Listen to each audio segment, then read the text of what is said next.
Welcome to the Polgar Chess University. In this lesson, we'll discuss attacking and defensive ideas in the Evans Gambit. The Evans Gambit has been very popular about a century ago, or even more, and then in the 90s, no other than Garry Kasparov even used it as one of his opening weapons. Nowadays, Nigel Short, the British Grandmaster, is the one who advocates it for white. Of course, as any gambit, it has a certain amount of risk because it gives up a pawn. It gives up a pawn for initiative. But what happens if that initiative slips out of white's hand? Well, that's an excellent question, and of course, theoreticians and grandmasters are still in the process of getting that final word in this opening. However, in this lesson, I'd like to show you some of the dangers that black faces, and then, of course, in some other examples where black defends better and black is holding his own. I personally believe that while the Evans Gambit is a dangerous weapon, it may not be completely sound. So therefore, if you're playing black and face the Evans Gambit, being prepared, you shouldn't be afraid. And I'm hoping that this lesson will help you prepare on how to avoid those dangerous moments in this opening and get a defendable position while maintaining your extra pawn. Well, let's get started and see the game. Here came e4, e5, knight f3, knight c6, bishop c4, the Italian game. Here black has various ways to play, playing knight f6 or bishop e7. However, one of the main roads begin with bishop c5. And this is a crossroad where white can play in several ways. One is to play c3 with the idea to immediately prepare d4. Another one is to castle immediately, which leads to a pretty solid game. Or, last but not least, white can play b4, which is the Evans Gambit. At first, if you haven't seen this move before, it's a weird looking move in that it just gives up a pawn. Black can capture it with a knight or with a bishop. The idea of the opening, though, is that in either case, whether the bishop or the knight captures, white will play c3 next with the idea to gain time to attack the bishop a second time and then play d4 right away and get an excellent control of the center. For example, if the bishop would retreat to c5, then white could gain further time by playing d4 right away or after castling first and then d4. So this is the reason why in most games by good players the bishop retreats here to a5, although bishop e7 or bishop c5 has played in many games as well. And now white continues with d4. Another key idea in this opening is that white often plays queen b3, pressuring black's weakest point, the f7 pawn. And black here responds with d6 solidly, the best choice, and now comes queen b3, attacking the f7 pawn. The problem with the natural protection of queen e7, for example, is that the white pawn can advance to d5, and then once the knight moves away, the a5 bishop finds itself unprotected, and therefore after the fork with queen a4 check, black loses a piece. So this is one of the key tricks in this opening. And therefore it is considered as best in this position for black to play queen to d7 and not e7, which certainly is the more natural looking response. The reason why this move looks weird is because it steps right in front of black's light squared bishop. However, this is only a temporary problem, because after developing the knight on the king's side and castling, black will have the opportunity to improve the position of his queen and bishop. Let me share with you a game that was recently played between Johnny Hector and Antonsson. Johnny Hector is from Sweden, and he is one of the most dangerous attacking players of our recent times.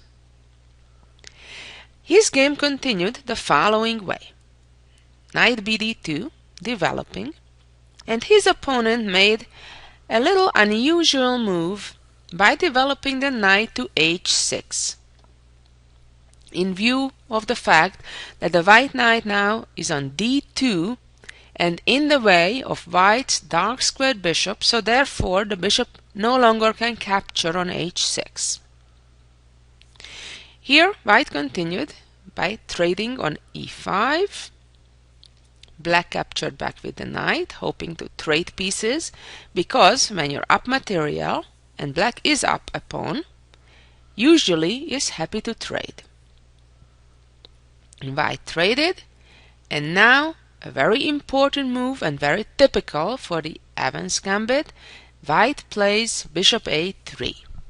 What's the idea of this move? Well, clearly to prevent black from castling. And that is a serious problem, because it takes quite a few moves for black to try to castle on either side. And as we shall see in this game, black never quite made it.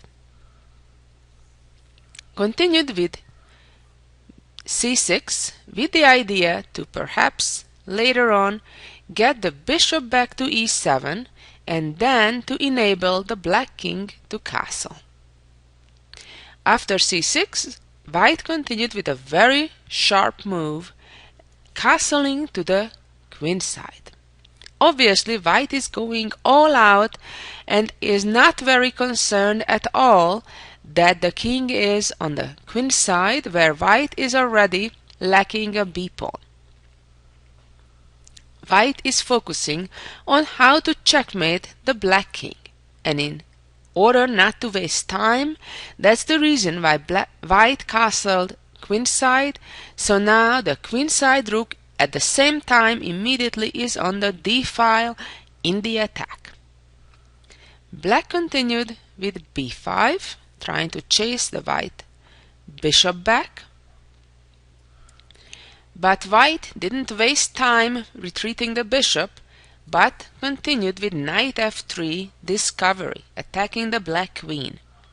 If right now black takes the bishop, then rook takes queen, pawn takes queen, and check. And black is in major trouble, because if the king goes to the left, then rook comes into the game immediately. You see again why it was so important not to waste time in just playing rook d1 and not castling queen side. So the white king side rook immediately could come into the action. Now only move is to block the check, and while now white of course could capture the bishop with either rook immediately, even has the time to just capture the pawn first if he chooses to. And if the black king in this position chooses to go to the right towards the king's side, then things are even worse because of this cover check and followed by checkmate. Okay, so let's go back to the game, and see what happens after black plays queen b7, moving away from the rook's attack. This was a key moment in the game when white now played rook d5. Wow, what a move! Threatening to take on e5.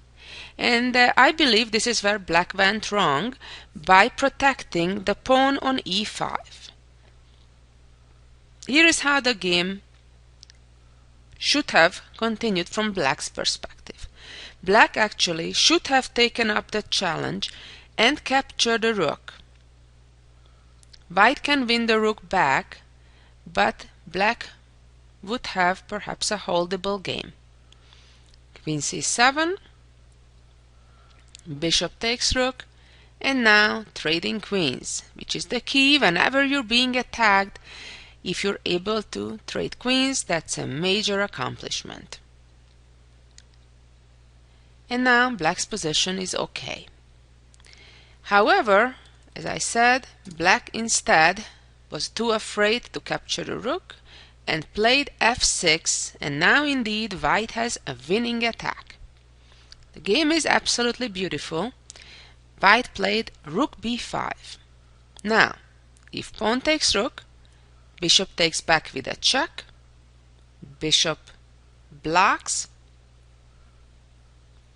and then, very importantly, queen e6 using the pin, king d8, bishop takes, queen takes, and rook d1 with a winning attack for white. Let's go back just a couple moves and see how the game would be different if the black king tries to run in this position. Things would get even worse as the white pieces get into action real quick. After rook d1, followed by bishop d6. And now, if the king goes out to b6, then a discovered check, bishop c4, king c6, check, king b6, and queen b5 checkmate. Beautiful. Or, if after bishop d6 the black king retreats to d8, then discovery comes from this side, king e7, back again, forcing the king to a discovery, and it's like one of those windmill situations, bishop b4, picking up the bishop as well, and after king b8, knight d4, and black's position is certainly quite hopeless. Okay, let's go back to the game where after the second rook sacrifice on b5, black responded by playing bishop b6. And now another combination, quite beautiful, knight e5. If black accepts the sacrifice, rook captures back, and then the second rook comes to the attack. After king c7, white has plenty of winning ideas with rook e7 or bishop d6, or if the bishop blocks, then white simply uses the pin with bishop e6. Therefore, black did not capture the knight when it was sacrificed on e5, but continued with queen c7, attacking the knight a second time. And here another second knight sacrifice followed, although the more quiet queen d1 also looked quite promising, and then to appear with the queen on h5. Came knight c6 with the simple idea that if queen takes knight, then a skewer with bishop d5. After knight c6 came bishop d7, knight e7.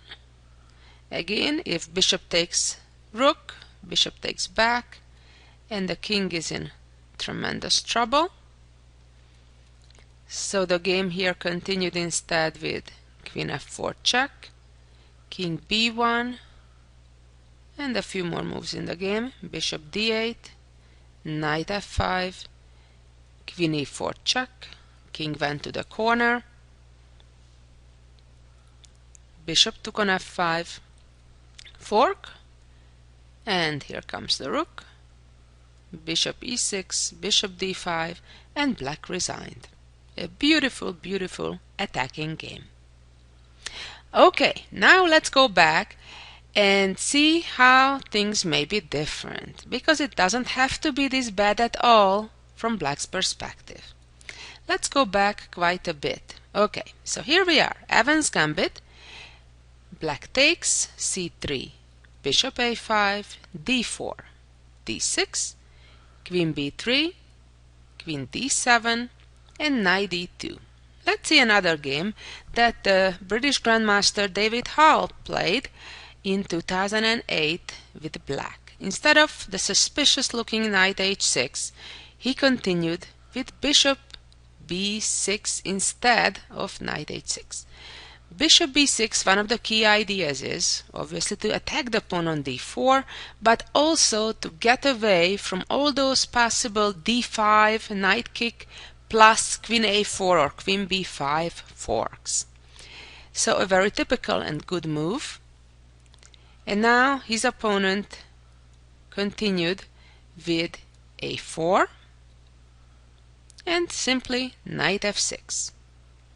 And white went again all out, but this time not quite successfully.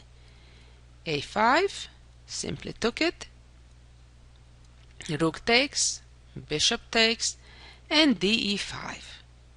And white was hoping that black would now recapture, and then indeed white would have a pretty strong attack after knight e5, followed by bishop f7, and the white second bishop appearing on a3 indeed would be quite good for white. The problem is, from white's perspective, that at this point black by no means is forced to capture on e5, but can and did play knight g4.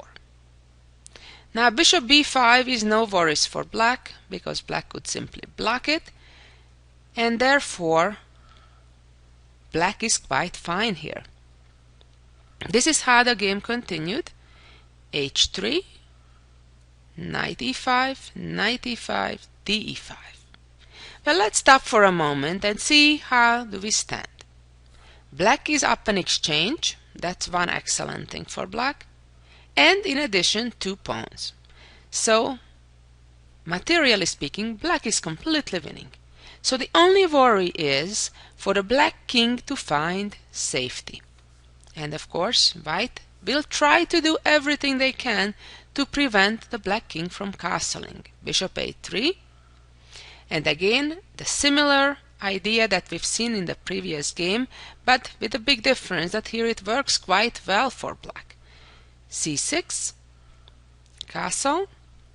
And now, of course, there is no reason to get distracted and capture the knight on d2 and allow bishop f7, but simply b5, chasing the bishop first, rook d1, and now again there is no reason to go for complications to capture the bishop on c4, because that would allow the white knight to come to c4 and then to d6 with indeed dangerous threats. But simply queen b7. And now, unfortunately for white, the attack is running out of steam. If the bishop retreats, then the black bishop will get out to e6, or, as in the game came queen c2, now already black could safely capture the bishop and then retreat to c7. However, black played even safer, and I would say better, avoiding any tricks and counterplay of white by focusing on the target, and that is to castle. And therefore bishop d8 with the idea to next play bishop e7. White now played queen a2 in hopes that if bishop e7 then the f7 pawn is hanging, but now it was time to capture the bishop and bishop e7. So now black is ready to castle. If knight d6, bishop takes. Remember, black is up a full rook at this point, so that's a major advantage.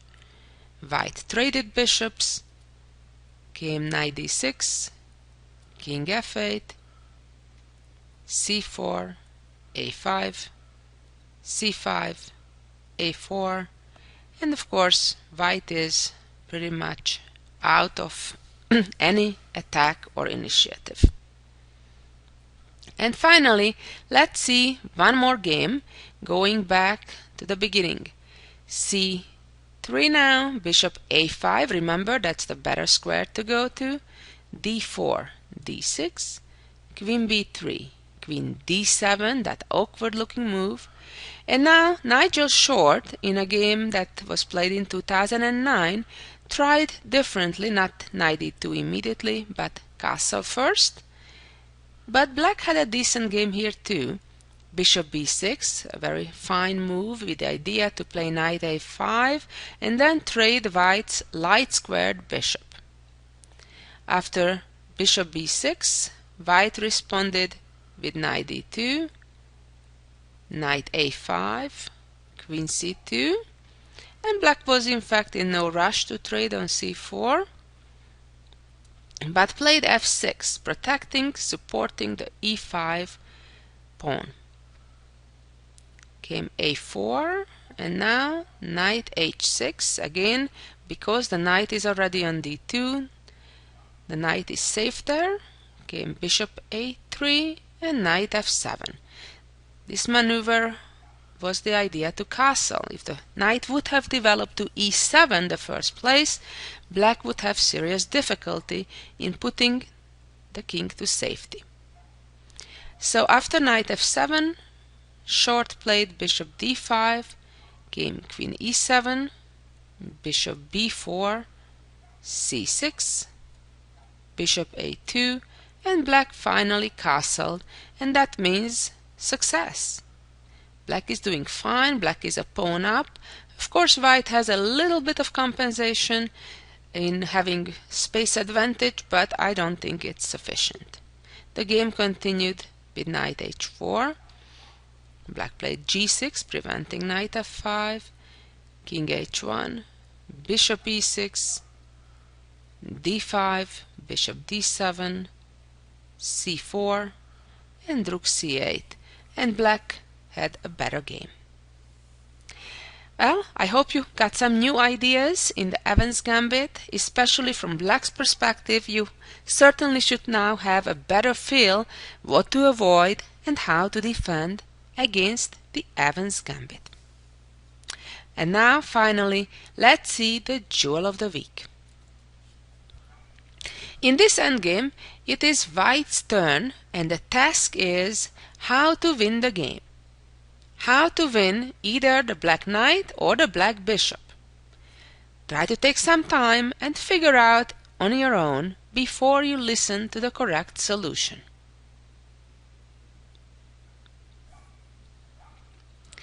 The simplest way to win here is to play rook c8, going after black's bishop.